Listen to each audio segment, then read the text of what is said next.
అక్రమబద్ధీకరణ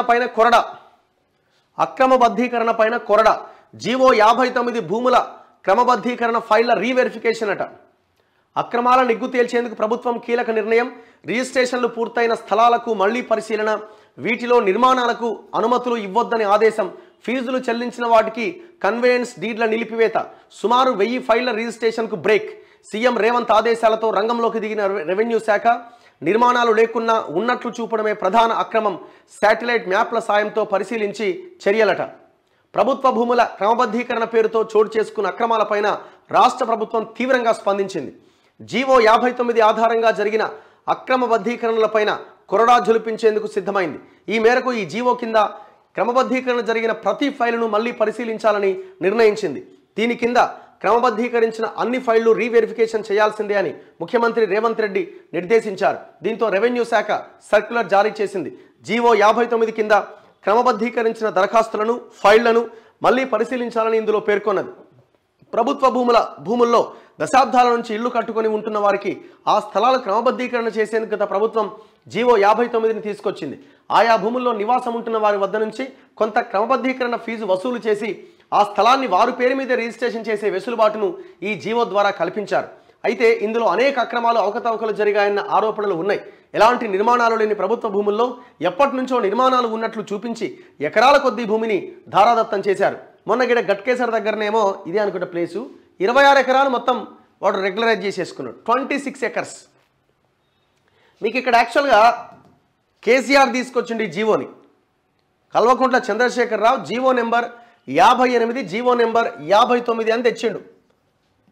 అయితే ఈ జీవో 59 ఏమో 125 గజాల లోపు ఉన్న వాళ్ళకి ఫ్రీ అన్నమాట. ఇది ఫ్రీగా వీళ్ళకి రిజిస్ట్రేషన్ చేయాలి.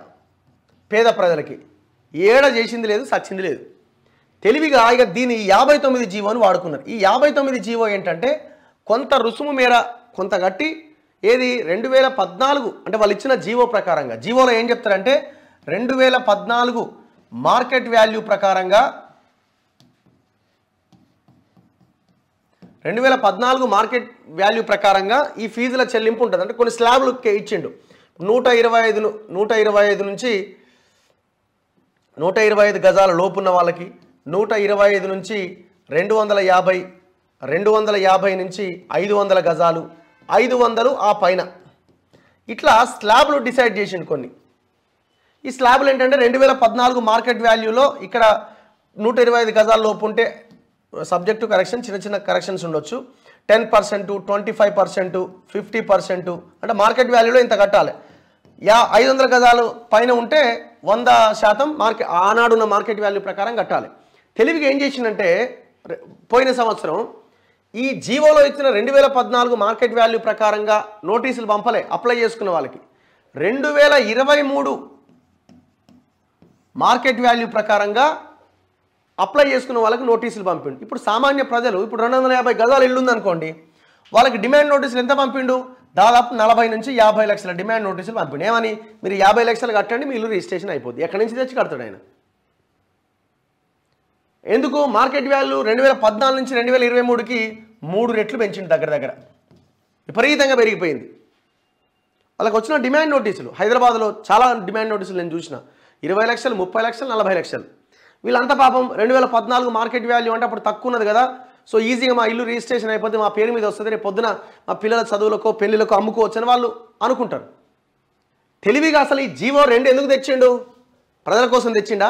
ప్రజల కోసం తెస్తాను 2014 మార్కెట్ వాల్యూ ప్రకారం పాపం ఆ ప్రభుత్వ భూముల్లో అక్కడ ఇక్కడ దశాబ్దాలుగా ఇల్లు కట్టుకున్న వాళ్ళకి రెగ్యులరైజ్ చేయలే. తెలివిగా ఏం చేసిందంటే ఈ 500 గజాల పైన ఉన్న వాళ్ళు ఎవరెవరైతే అప్లై చేసుకుంటారో ఈ బీఆర్ఎస్ వాళ్ళు, కేసీఆర్ ఖాందాని, ఈ ఇన్ఫ్లుయెన్స్ ఉన్న వ్యక్తులంతా, మంత్రులు, వాళ్ళ బినామీలు. ఇప్పుడు ఒక దగ్గర ఎకరం భూమి ఉందనుకోండి, ఎకరం భూమిని వీళ్ళు ఎప్పటి నుంచో అందులో ఉన్నట్టుగా రికార్డ్స్ సృష్టించి దీన్ని పార్ట్స్ కింద డివైడ్ చేసుకున్నారు. 500 గజాలు, 1000 గజాలు అట్లా చేసుకొని ఎవరి బినామీ పేరు మీద వాడు రిజిస్ట్రేషన్ చేసుకున్నాడు. కథం. ఇదే 59 జీవో కింద. గట్కేసర్లో 26 ఎకరాలు రిజిస్ట్రేషన్ అయిందట ఒక దగ్గర. ఇట్లా టోటల్ తెలంగాణలో ముఖ్యంగా హైదరాబాద్ చుట్టుపక్కల హైదరాబాద్, రంగారెడ్డి, మేడ్చల్, మల్కాజ్గిరి జిల్లాల్లో పెద్ద ఎత్తున అక్రమాలు జరిగినాయి. మీరు చూడండి ఒక్కసారి, ఇంకొక 5 ఏళ్ళు కేసీఆర్ వచ్చి ఉంటే ఇమాజిన్ చేసుకోండి ఒక్కసారి. సో అందుకే ఏ స్కీమ్ తెచ్చినా మనోడు మన కోసం ప్రజల కోసం తీసుకురాలే. మనకు 2000 రూపాయల బిచ్చం వేసి పెన్షన్ల కింద దాని కింద దీని కింద తవ్వుకుంటూ పోయిండు.